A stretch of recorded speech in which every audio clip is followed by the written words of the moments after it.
So my last transition was from primary school to secondary school. It was a terrible experience for me. I have a severe physical disability and I need support to communicate. However, I do not have a learning disability and I can access the lessons taught in mainstream education. My difficulty was that it was thought that my SEN needs could be best met in special school or in a provision for physical disabilities. All I wanted was to go to my local comprehensive school with all of my friends, but this school did not have provision for physical disabilities.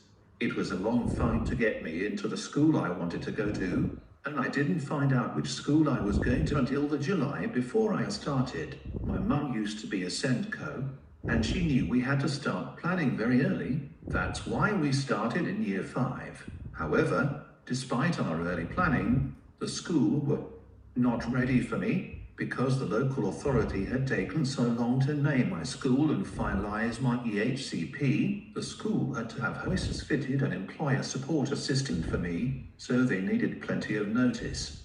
My mental health suffered a lot at this time. I'm usually a very positive person, but this caused me so much worry. I was referred to CAMS. Sadly, at the time, CAMS would not take me because I had a disability and referred me to SIPS. The waiting time was over a year for SIPS, so I never received any support throughout this time. I know for a fact that my story is the same as lots of others. The transition from primary to secondary is so important. Young people are moving from a smaller school with the same classroom and same teacher each day. Secondary is a huge change to cope with. This transition is not focused on in the new improvement plan, which concerns me. I am wanting to go to college after I finish comprehensive school. My passion is sport, and despite my disability, I am very good at football coaching and want to pursue this as my career. I know which college I want to go to, and I know this isn't one of the pathways set out by the local authority for people like me. I feel like I don't have the same options as my friends. I am very worried that the next year and a half will be a constant battle to get the right support, so I can choose my own future, not be told what I should do or where I should go. Then, after that, I will have to transition into adult health and social services, which is another big worry of mine. I have heard such awful stories from others. I know about preparation for adulthood. However, in my experience, these are just words, and I don't see any of this in practice. I think the government needs to make local authorities more accountable. In my area, they don't follow what the law says. They don't stick to any timelines, and they don't make sure that schools are doing what is in the EHCP. My Year 9 transition review was in April 2022. I still don't have the final plan yet. How can this be allowed to happen? I think that there is no point in having a law to protect young people with SEND if there are no consequences if it is broken, as it seems to be in my experience. In the new improvement plan, there is going to be guidance on effective transitions. How will this support someone like me in Year 10, wanting to transition to college in 2024? Brilliant, Sam. Thank you very much. You've raised quite a few points there that are picked up in the improvement plan. Ministers, is there anything you'd like to? Yes. So just to say, I think this point about transitions is crucial because one of the things that I've seen and heard a lot from families and young people is they had one setting, whether it was their primary school, it might have been their secondary school or whatever it was, where they were settled and things worked well. And then it was when they went to their next step and the adjustments or the flexibilities that they'd found that worked for them didn't follow through, meant that they sort of had almost like a cliff edge moment. I think it's really important for confidence and trust to be able to manage those transitions smoothly. So we are looking at guidance. You rightly talked about that difference between primary school and secondary school being a big factor, but also secondary school and post-16 as well. And then FE colleges to adult care. There's lots of challenges, if I'm being honest here, in the current way things are working.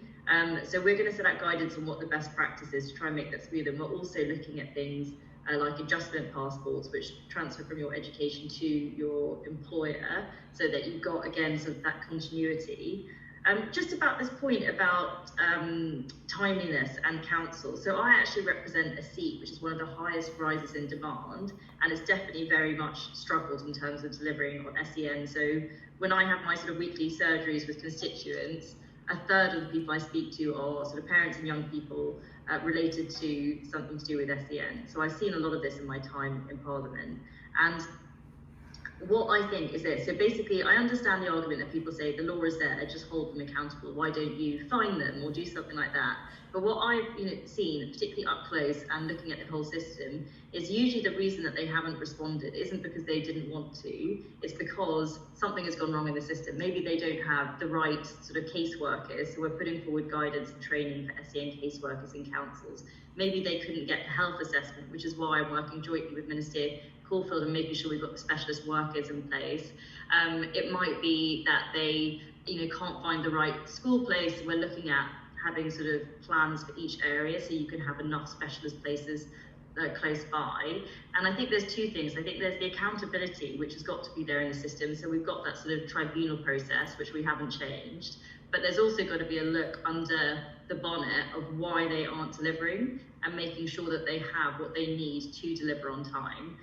So I think you've got to kind of come at it from both sides, which is what we're trying to do, because I think when you look at any system, if you say just do it better and they're like, well, I don't have the things to do it better, then you don't tend to get the improvement. So I mean, that's what we're trying to do, but I realise it's a real challenge. And when I speak to sort of families and the weights that they're having with local councils, it is incredibly concerning. So overall, we're making each area do a plan, which is a local inclusion plan with all of their partners, to make sure that they can plan for everything that they need so this system is all much smoother.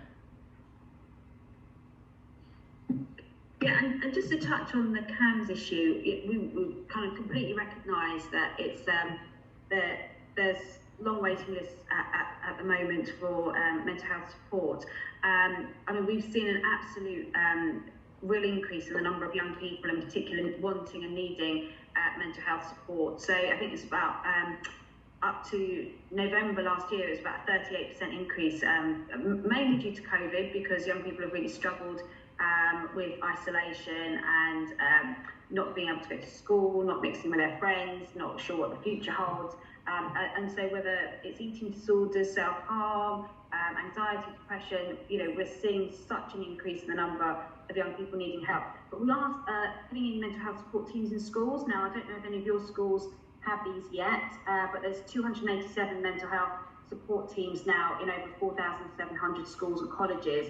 And we're rolling that out. Our ambition is for that to be in every school and college, and we're rolling that out as quickly as we can. So not everyone needs the intense support of CAMS. Some need some prevention, some just general advice about mental health, well-being.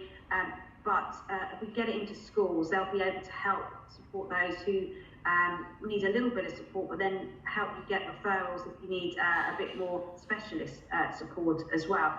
So, we want to roll that out as quickly as possible. There is funding going into it, but also it takes time to train staff and to find those staff to get those teams in place. So just to reassure you, I know some of that doesn't probably help you with the experience you had, but just to reassure you, we're hearing how difficult it is.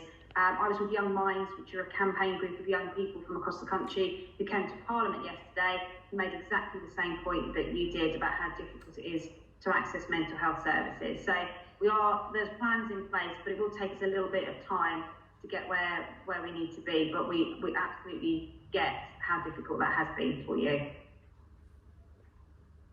Brilliant, thank you both.